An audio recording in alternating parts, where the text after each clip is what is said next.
Grâce aux dernières technologies, le Dr Zinc a établi un profil génétique sans précédent des membres de la famille royale de Toutankhamon, celle qu'on appelle la 18e dynastie. En 2010, Zinc a pu avoir accès à 11 momies conservées dans divers musées égyptiens et que l'on pensait appartenir à la famille de Toutankhamon. Les momies avaient été retrouvées dans différentes tombes de la vallée des rois, toutes datées de l'époque de Toutankhamon. Zinc a ensuite utilisé un échantillon d'ADN de Toutankhamon pour le comparer à ceux des 11 momies, à la recherche de fragments de code génétique uniques appelés marqueurs.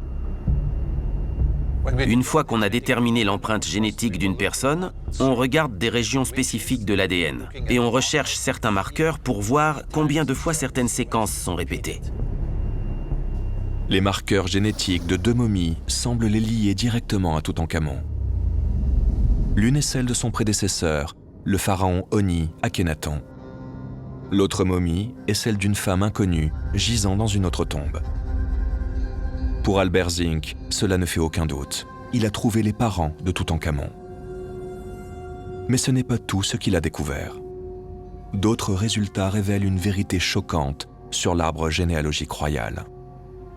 Lorsqu'on compare les empreintes génétiques des deux parents, on voit qu'elles sont très proches. On peut confirmer cette analyse en regardant les empreintes génétiques des grands-parents, ce qui nous permet de conclure que les parents de Toutankhamon sont aussi frères et sœurs. Comme ses 2 enfants prématurés, Toutankhamon est lui aussi né d'un mariage incestueux. C'est une sinistre révélation, mais dans l'Égypte ancienne, les mariages intrafamiliaux étaient la norme plus que l'exception. Les rois se croyaient descendants des dieux, et se marier avec des gens du peuple aurait dilué leur sang divin.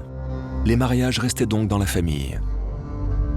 Sans qu'ils le sachent, cette tradition incestueuse allait mener leur dynastie vers l'extinction.